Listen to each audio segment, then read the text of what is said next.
Hey there, it's Randy from Bring a Trailer. I'm out here at the Overland Expo. We're here today because there's a ton of cool vehicles here, a couple that have been purchased on BaT, and just a good variety of off-roading and camping and adventure vehicles. So we're excited to be partnering up with them and be here today and to kind of showcase what they're about. So let's go take a look at a few of the vehicles. All right, this is one of my favorite cruisers at Overland Expo. This one is really set up for off-roading and camping and overland. That's obviously sort of the theme of the show, but it's here at a booth for Dobinson Suspension. So we wanted to shout them out. Also take a look at this 80. It's really pretty spectacular. All right, here's our next stop on the tour through the expo. I'm like a kid in a candy store here.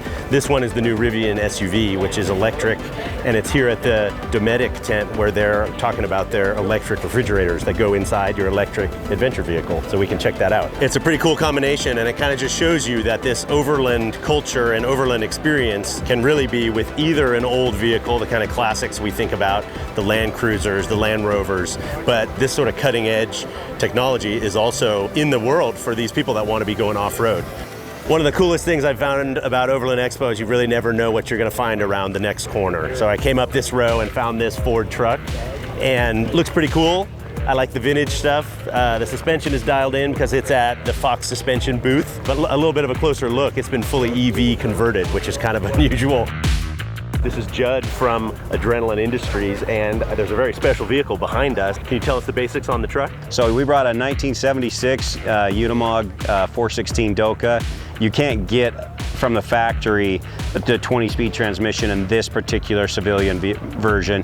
You don't get the high-speed axles, you don't get a turbocharger, but we added all that Mercedes factory parts from their snowblower department or whatever. And so yeah, you got a vehicle now that will crawl slower than you can even watch, or you can go 65 miles an hour, and that's like nearly impossible in most Unimogs, especially this model. These trucks are amazing, and they always come up with really good variety, cool preparation, and there's a lot of excitement here at Overland Expo about his build.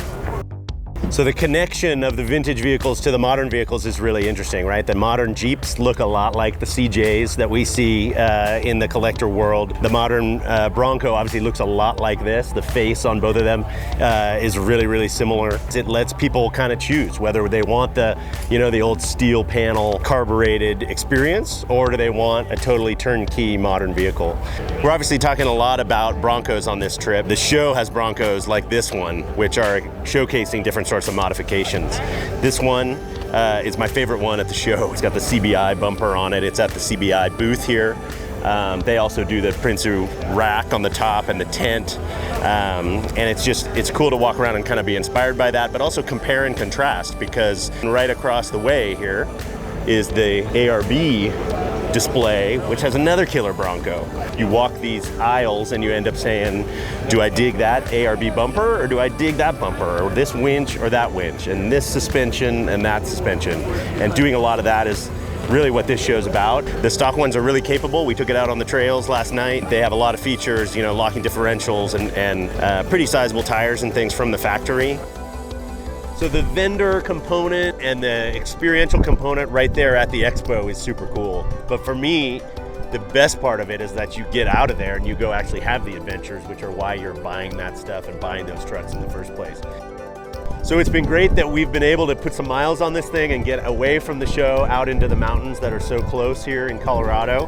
I'm excited to go to some more of the Overland Expo locations, because Arizona has some cool trails to cover, and the East Coast locations have some cool trails to cover. So we're gonna go cover some more miles.